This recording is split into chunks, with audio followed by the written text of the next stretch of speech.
अस्सलाम वालेकुम नाज़रीन, आज हमने अटक टुडे न्यूज़ के ज़ेर तमाम Oxford girls science college Basal campus में एक मुज़ाकरे का एहतमाम किया। उन्वान था कोरोना लॉकडाउन से तालीम को कितना नुकसान पहुंचा और इसका अजाला कैसे होगा। 4 मारूफ माहिर तालीम को हमने इसमें दावत दे रखी थी। उनमें थे मुनव्वर इकबाल अवान साहब, अब्दुल मालिक ख़ान साहब, हाफिज़ शकील अहमद और हारून शाकर साहब। इसमें 3 मेंबरान ने शिरकत की और हारून शाकर साहब ऐन वक्त पर वादा खिलाफ़ी कर गए, जिसकी वजह से हमें जो इसके हमने इब्तदाइया है उसे मजबूरन हमने काटना पड़ा और ये हम दूसरी उसमें वीडियो डाल रहे हैं ताकि ये अबहम जो उसमें आया था वो ख़त्म हो जाए।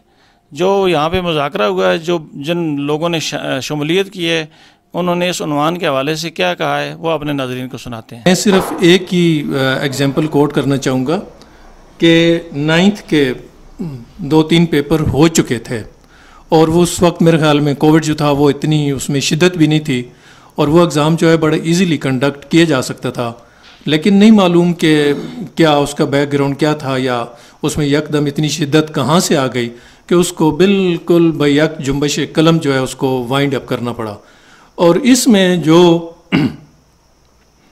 मुझे चीज़ दिखाई देती है वो ये है कि मैंने एक चीज़ ऑब्ज़र्व की है कि जितने पढ़ने वाले बच्चे हैं, जितने पढ़ने वाले और जो compete करने वाले बच्चे थे, उनका इर्रिपेरेबल लॉस हुआ है, इर्रिपेरेबल लॉस। और उनके अंदर जो बेयकीनी कह लें या उनके अंदर जो आप कह लें कि एक मायूसी सी, एक हिरास सा जो पाया जाता है, और वो ये है कि कोई कंफर्म नहीं है कि एग्ज़ाम कंडक्ट होने हैं नहीं होने, कब एग्ज़ाम कंडक्ट होने हैं और किन सब्जेक्ट्स का हमने पेपर देने हैं और किन के नहीं देने। मैं सिर्फ एक बात ये कहना चाहूँगा कि जब ये चीज़ सामने आ गई थी, मेरी मालूमात के मुताबिक तो इसने जाना है 2025 तक, तो क्या ख्याल है 2025 तक हम हाथ पे हाथ धरे बैठे रहेंगे और अपने बच्चों को तालीम से बिल्कुल दूर रखेंगे कि जनाब जब तक ये ख़त्म नहीं होता, जब तक हालात नॉर्मलाइज नहीं होते, तब तक जो है जी हमारे बच्चे बिल्कुल स्कूलों के करीब ना आएँ? बिल्कुल भी नहीं। कि एयर कंडीशंस कमरों में बैठ के या ये समझ लेना कि पूरा पाकिस्तान इस्लामाबाद है या पूरा पाकिस्तान लाहौर है, तो मेरे ख्याल में ये तो बहुत बड़ी ज़्यादती है। ग्राउंड रियलिटीज़ जो हैं वो बिल्कुल मुख्तलिफ हैं। हम तो प्योरली रूरल एरियाज से बिलोंग करते हैं, हमारे जो बच्चे भी हैं यहाँ पर इंटरनेट तो क्या, अगर मैं ये कहूँ कि मोबाइल की भी फैसिलिटी अवेलेबल नहीं है तो मेरे ख्याल में ये इसमें कोई वो नहीं होगा। यहाँ पे सर मैं आपके साथ अपने पर्सनल एक्सपीरियंसेस शेयर करना चाहता हूँ कि जब हम पेरेंट्स से, किसी बच्चे के पेरेंट्स से कांटेक्ट करना चाहते हैं, उनके नंबर भी हमारे पास मौजूद होते हैं, तो बसा औकात कोशिश के बावजूद हम उनके साथ कांटेक्ट नहीं कर पाते और चे जाए कि ऑनलाइन आप ये समझें। बल्कि मेरी ऑब्जर्वेशन ये है कि पहले जब स्कूल चल रहे थे तो एक बच्चों के ज़हन में भी था कि हमारा एग्ज़ाम होना है और हमने एग्ज़ाम देना है, और हमने भी पूरी कोशिश की और काफ़ी हद तक माशाल्लाह वो बच्चे लाइन पे आ गए और फिर यकदम स्कूल वाइंड अप कर दिए गए। वही बच्चे जब 1.5 महीने की छुट्टियों के बाद स्कूल में आए तो हमने देखा कि वो यकसर बिल्कुल ज़ीरो हो चुके थे। और दूसरा मैं ये कहना चाहता हूँ कि ये क्या ये कोई ऊपर से मतलब आफत आ गई है। सपोज अगर इसने 4 साल रहना है तो इसके लिए हमें पहले से कैलकुलेट करना चाहिए ना। अब आपने क्या कर दिया, अब आपने टाइम ड्यूरेशन बिल्कुल कम कर दिया है। SOPs पर तो वैसे भी सख्ती से अमल दरामद जो है वो किया जा रहा है और बच्चे को मैं समझता हूँ कि स्कूल के साथ बिल्कुल कांटेक्ट में होना चाहिए। पिछले दिनों हमारे साथ ये हुआ कि बड़ा प्रेशर था जी कि वो एनरोलमेंट ड्राइव का, तो हमने दबे लफ्ज़ों में गुजारिश की, हमने कहा सर सेशन जो है वो दौरान सेशन हमारे बच्चे कहाँ से आ जाएंगे, मतलब है हमें जो है ये स्कूल जब तक खुले नहीं होंगे तब तक ये चीज़ मुमकिन नहीं है। और दूसरी बात ये है कि सेशन प्राइवेट सेक्टर जो है तो उन्होंने तो अपनी मर्ज़ी से सेशन चेंज कर लिया, एग्ज़ाम लेके बच्चों को प्रमोट कर दिया है, जबकि हम अभी तक इसके एग्ज़ाम के इंतज़ार में बैठे हुए हैं। तो दूसरा जो है ऑनलाइन फैक्टर, मैं आपको ये बताना चाहता हूँ कि ऑनलाइन आप यूँ समझें कि ऑनलाइन जहाँ पर ये फैसिलिटी अवेलेबल भी है वहाँ पर भी ऑनलाइन एजुकेशन उस तरह से नहीं हो पा रही जिस तरह की होनी चाहिए। और सबसे बड़ी बात यह है कि जब एक टीचर पढ़ा रहा होता है, बच्चा उसके सामने मौजूद है, और अगर उसके जहन में कोई चीज़ है तो वो डायरेक्टली अपने टीचर से उसके बारे में वो इंक्वायर कर सकता है। और ऑनलाइन वो सारी चीज़ें नहीं हैं। कुछ मैं आपको बताता हूँ, FSC जो है, FSC ये बड़ी क्रूशियल स्टेज होती है एजुकेशन में। यहाँ पे बच्चों ने आगे, इन्हीं बच्चों ने आगे मेडिकल कॉलेजेस में जाना होता है, इन्हीं बच्चों ने इंजीनियरिंग यूनिवर्सिटीज़ में जाना होता है, और ये उनकी बेस होती है।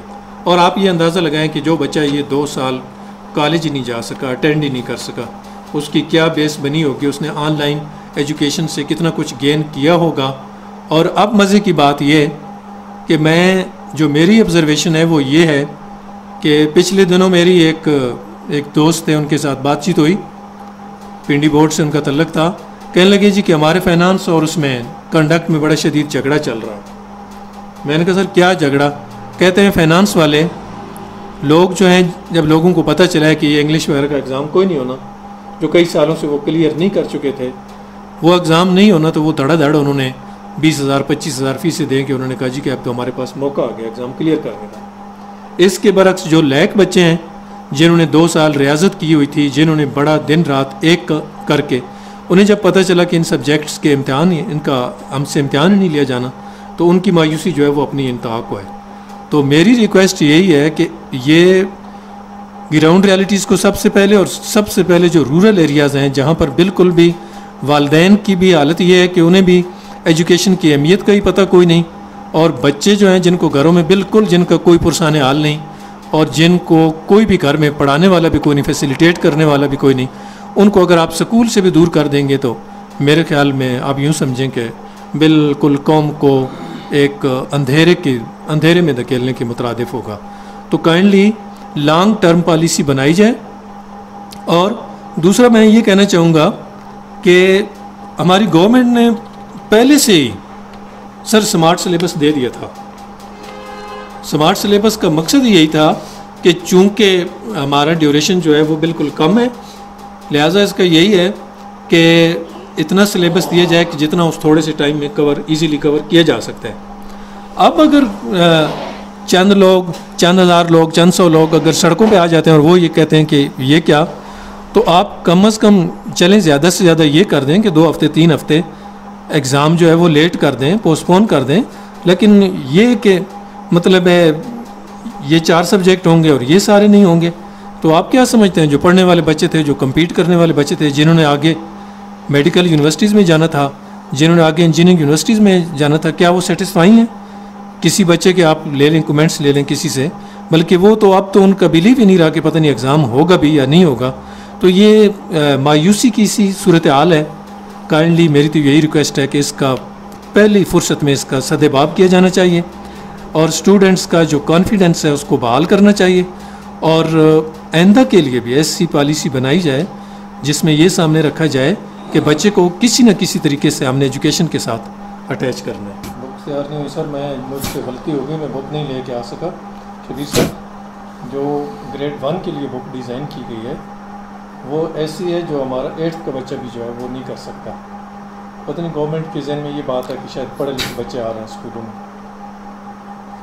लेवल जो है उसको भी मद्देनज़र रखना चाहिए। सबसे पहले तो मैं गुलाम शबीर भाई का शुक्रिया अदा करता हूँ कि उन्होंने इस इंतहाई अहम इशू पे अपनी आवाज़ उठाई और आज इस मुज़ाकरे का एहतमाम किया, जिसमें माहिरीन तालीम जनाब हाफिज़ शकील अहमद साहब जो कि हेड हैं गवर्नमेंट हाई स्कूल बसाल के, और इनके साथ माहिर तालीम माहिर इकबालियात जनाब हाजी अब्दुल मालिक साहब जो कि हेड हैं गवर्नमेंट हाई स्कूल काली डिली के, इनको इनवाइट किया, और इनके साथ साथ मुझे भी इस मौजू पे बोलने का मौका फ़राहम किया। भाई साहब, मैं आपका बहुत शुक्रिया अदा करता हूँ कि आप तालीम की आवाज़ बने, आप तालीमी सेक्टर की आवाज़ बने। जहाँ तक नुकसान की बात है तो मेरे ख़्याल में मुझसे पहले आप साहब ने बड़े वाज़ेह अंदाज़ में और बड़े अच्छे अंदाज़ में इसको बयान कर दिया है, और पूरी दुनिया जानती है कि पूरी दुनिया का नुकसान हुआ है, किसी का मुआशी नुकसान हुआ है, किसी का किसी किस्म का नुकसान हुआ है, लेकिन पाकिस्तान में जो नुकसान तालीमी सेक्टर का हुआ है, एजुकेशन सेक्टर का हुआ है, वो पूरी दुनिया में कहीं नहीं हुआ। उसकी बहुत सारी वजूहात हैं। सबसे पहली वजह तो ये है कि पाकिस्तान का शुमार दुनिया के 3rd वर्ल्ड में होता है, जहाँ पे जो लेटेस्ट फैसिलिटीज़ हैं, जो टेक्नोलॉजी है, वो ना होने के बराबर है। और पाकिस्तान जो कि एक स्कैटर्ड कंट्री है और ज़्यादातर आबादी जो देहातों में रहती है, जैसा कि आप साहब ने भी इसको वाज़ेह किया कि रूरल एरियाज़ में रहती है, तो वहाँ पे इंटरनेट की सहूलत ना होने के बराबर है। अब एक तो नुकसान ये हुआ कि जब बच्चों को ऑनलाइन क्लासेस प्रोवाइड की गई तो उसमें स्काइप पे और बाकी चीज़ों पे जब काम कराया गया तो मैक्सिमम स्टूडेंट्स के पास मोबाइल फ़ोन नहीं थे, और अगर जहाँ पे थे तो नेटवर्क का प्रॉब्लम था, जिसकी वजह से वो अपनी क्लासेस प्रॉपर अटेंड नहीं कर सके।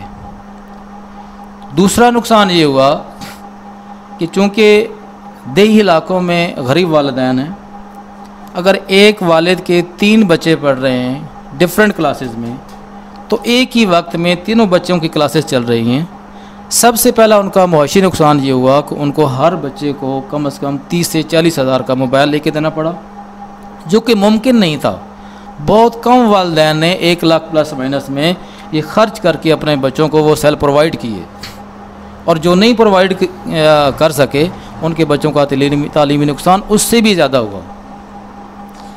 अब इससे आगे बढ़ के जो नुकसान की बात है शबीर साहब, वो ये कि चूँकि हम बेसिकली इस टेक्नोलॉजी से उस तरह वाकिफ़ नहीं है जिस तरीके से बाकी दुनिया वाकिफ़ है। जब ये मोबाइल हमारे बच्चों के हाथों में आए तो उसमें से जो हमारे कॉलेज के स्टूडेंट, जो 9-10 के स्टूडेंट्स थे, उन्होंने मैक्सिमम नेगेटिव इस्तेमाल किया। वालिदैन को तो बिल्कुल भी नहीं पता, हमारे वालिदैन मैक्सिमम अनपढ़ हैं, अगर पढ़े लिखे हैं भी तो उनके पास इतना टाइम ही नहीं है कि वो बच्चों के पास बैठ के उनको टाइम दे सकें। तो एजुकेशन के हवाले से 10% काम किया बच्चों ने, 90% उनका जो टाइम है वो एक्स्ट्रा एक्टिविटीज़ पे, जो ऐसी एक्टिविटीज़ जिनकी कोई फ़ायदा नहीं था, उस पे इनका लगा। अब बच्चे जब वापस उस बंदिश के बाद दोबारा स्कूलों में आए, जब बच्चों का टेस्ट लिया गया, जब बच्चों को जांचा गया, तो पता ये चला कि बच्चे 0 होके वापस आए हैं। उस ऑनलाइन तालीम का, वो जो क्लासेस ऑनलाइन हुई हैं, उसका 1% भी फ़ायदा नहीं हुआ किसी बच्चे को। अब जुल्म की इंतहा फिर ये हुई कि 1 महीना, अब ये 14 मार्च 2020 को हमारे स्कूल बंद हुई है 15 डेज़ के लिए कि 1 अप्रैल से हम ओपन कर देंगे। फिर 1 अप्रैल से फिर आगे काम चला, फिर ये करते करते हमारा चला गया सितंबर में। जब सितंबर में ओपन हुआ तो 1 मंथ के बाद हमारा नवंबर में फिर क्लोज़ हो गया। वो थोड़ी बहुत जो बच्चों की कंटिन्यूटी चली थी, बच्चों ने अपना तसलसल जारी किया था पढ़ाई का, वो दोबारा से फिर फ्लॉप हो गया थ्रू आउट। बिल्कुल ठीक आप साहब ने कहा कि ये आज तक कभी ऑन कभी ऑफ। और जो 9, 10th और first year second year classes हैं, इनको मिनिमम 3 मंथ चाहिए कंटिन्यू एजुकेशन के लिए, तब जाकर उनके कंसेप्ट कुछ क्लियर होते हैं, रूटीन बनती है तब जाके। अब 1 महीना 1.5 महीना उन्होंने पढ़ा, फिर आगे से लॉकडाउन हो गया। तो सबसे बड़ा नुकसान बच्चों का है, और आज का बच्चा कल का पाकिस्तान है।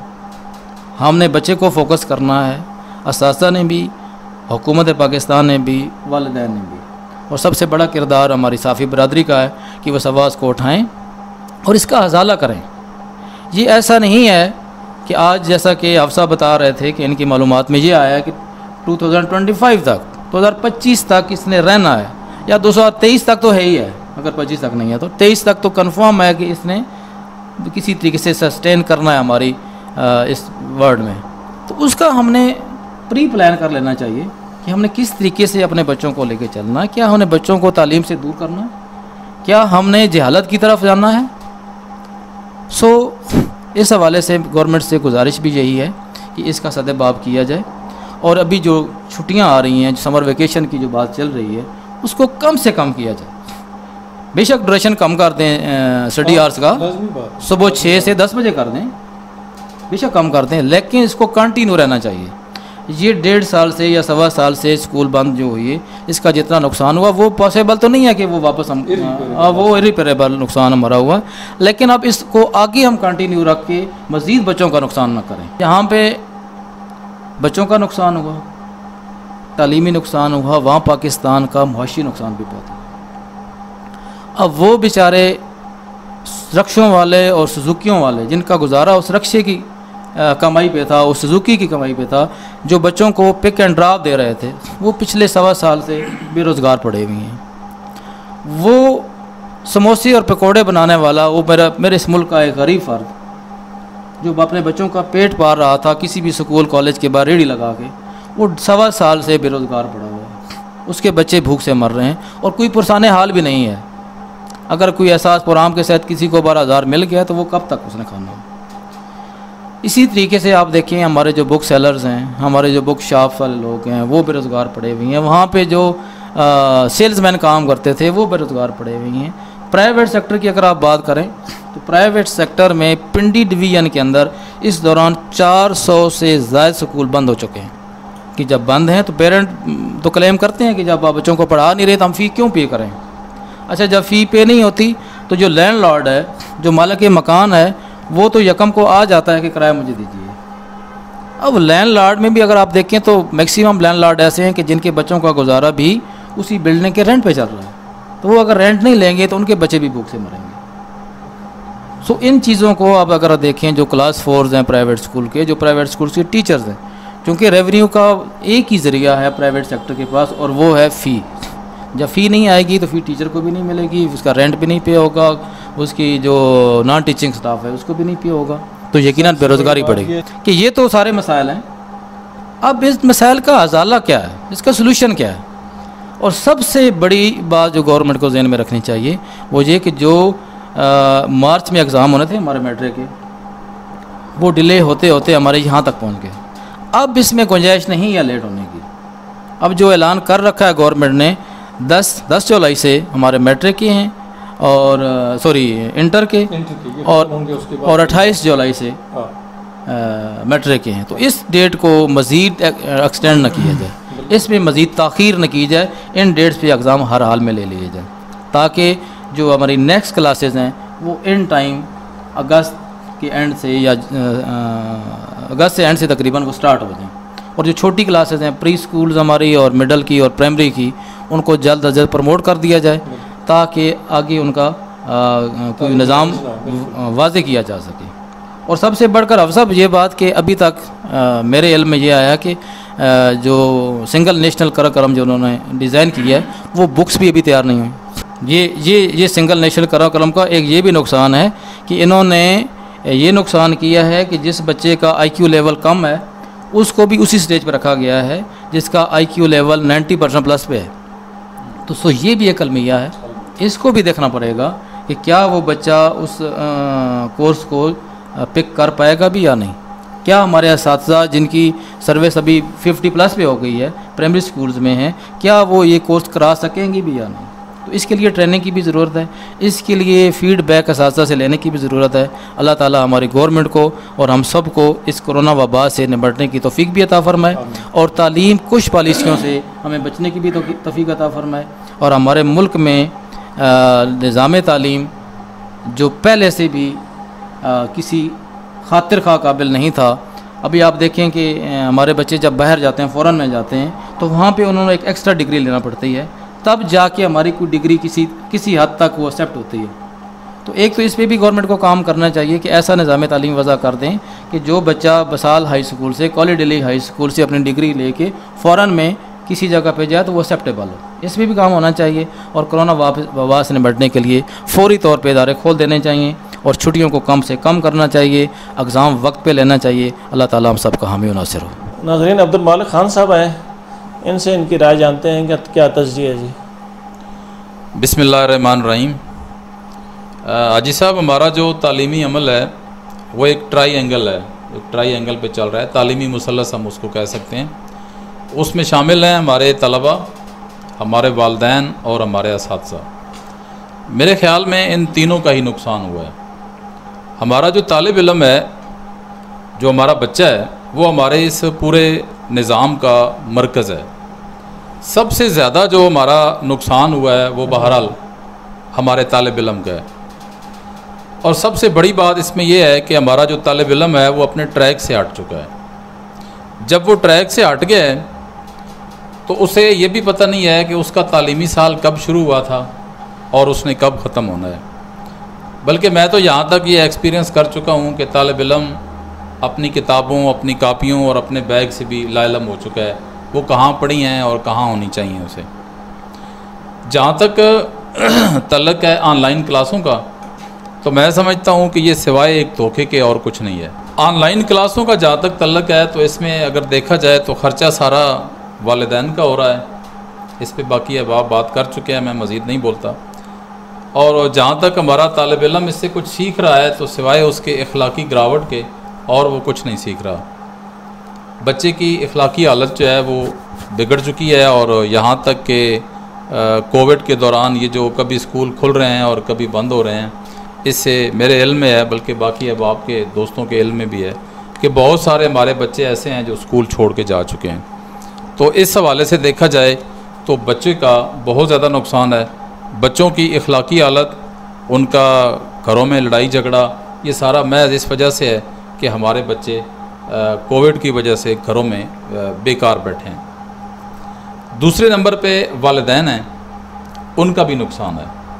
उनका नुकसान क्या है कि जब बच्चे अपने ट्रैक से हट चुके हैं, अब वालिदैन तो अपना कोई मजदूरी कर रहा है, कोई सर्विस कर रहा है, घरों में जो बच्चे बैठे हैं तो ज़ाहिर है कोई उनके पास पॉजिटिव सरगर्मी नहीं है, बल्कि वो कोविड की वजह से किसी पॉजिटिव सरगर्मी में जा ही नहीं सकते कानूनी तौर पे, असूली तौर पे। जब वो नहीं जा सकते तो उन्होंने गली कूचों में बैठना है, फिरना है, और यहाँ पे लड़ाई झगड़े उनके मामूल बन चुके हैं। ये सारे जो मसाइल हैं ये दरअसल उनके वालिदैन के लिए हैं। इसके बाद आ जाते हैं असातिज़ा। लोगों का ख्याल ये है कि असातिज़ा मज़े कर रहे हैं कोविड में और मुफ्त की तनख्वाह ले रहे हैं, जबकि ये बात टोटली गलत है। ऐसी कोई बात नहीं है। मैं समझता हूँ कि सबसे बड़ा मसला उस्ताद के लिए ये है कि जो बच्चा ट्रैक से हट गए उसको वो उस ट्रैक पे वापस कैसे लाएगा। एक क्लास है, उसका जो सिलेबस होता है वो अगली क्लास की बुनियाद होता है। जब आप एक क्लास का सिलेबस कंप्लीट नहीं कर पाएंगे तो बच्चा अगली क्लास में प्रोमोट तो हो जाएगा, उसकी तरक्की हो जाएगी, लेकिन वो किसी सूरत भी अगली क्लास का सिलेबस पिक नहीं करेगा। तो पिक उसको किसने कराना है? ये टीचर्स ने कराना है। तो ये मेरे ख्याल में सबसे बड़ा मसला जो है ये उस्ताद के लिए है। फिर उस्ताद जो है, बच्चा उसकी उम्मीद होता है, बच्चा उसकी खेती होता है। तो बच्चा जितना भी तरक्की करता है, अच्छे नंबर हासिल करता है, पास होता है, उसे देख के उस्ताद खुश होता है। तो मैं समझता हूँ कि उस्ताद की ये खुशी भी उससे छीनी जा रही है। यहाँ पे मैं एक वजाहत करता चलूँ कि हमने ये जितनी बातें हैं वो सारी की सारी गवर्नमेंट पे डाल दी हैं कि इस सारे निज़ाम की, इस सारी गड़बड़ की वजह गवर्नमेंट है, जबकि ऐसा नहीं है। गवर्नमेंट के अपने मसाइल हैं। लोग जब गवर्नमेंट के साथ ताउन नहीं करेंगे, SOPs पे अमल नहीं करेंगे, ठीक है गवर्नमेंट की उसमें पॉलिसियों का ज़रूर अमल दखल है, लेकिन मैं ये नहीं कह सकता कि टोटली गवर्नमेंट ज़िम्मेदार है। मैं भी ज़िम्मेदार हूँ, हम सब ज़िम्मेदार हैं इसके। जब हम SOP पे अमल नहीं करेंगे तो मुझे बताएं गवर्नमेंट क्या करेगी। तो लोगों को भी चाहिए कि वो गवर्नमेंट के साथ ताउन करें। अब जहाँ तक तल्लक है कि ये जो हमारा कोविड की वजह से तालीमी नुकसान हुआ है, इसका अजाला कैसे किया जाए।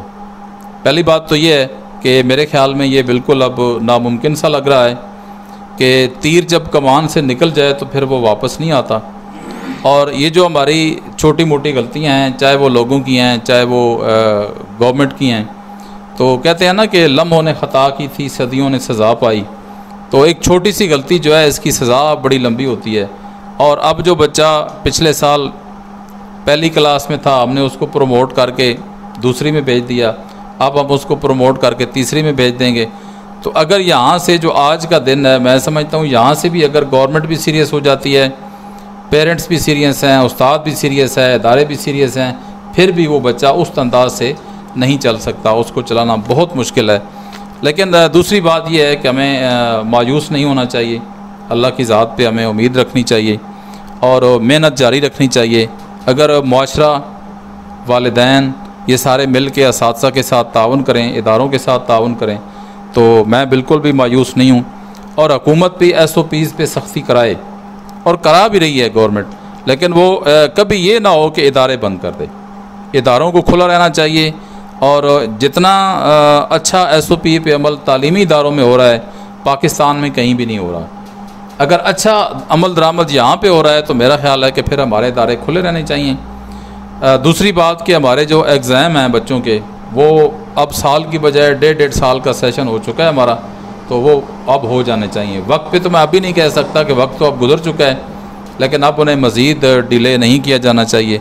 तो अगर इस तरह हमारे वालिदैन और हमारा मुआशरा असातिज़ा के साथ और तालीमी इदारों के साथ ताउन करेगा, तो मैं समझता हूँ कि इंशाअल्लाह हम बहुत जल्द अपनी जो तालीमी मंजिल है वो पा लेंगे। बहुत शुक्रिया।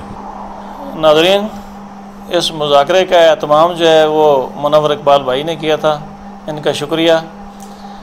और अब्दुल मालिक भाई का, हाफ़िज़ शकील भाई का ये शुक्रिया, ये इन्होंने बड़ी मेहरबानी की इस मुज़ाकरे में शामिल हुए। एक मेरे भाई जो है हारून शाकर, उन्होंने वादा भी किया है और आज उन्होंने वादा खिलाफ़ी की है, वो इसमें शामिल नहीं हुई है। इसका फ़ैसला नाज़रीन पे छोड़ता हूँ। इसी के साथ मुझे अटक टुडे न्यूज़ को ये Oxford girls science college Basal campus से इजाज़त दीजिए। अल्लाह हाफ़िज़।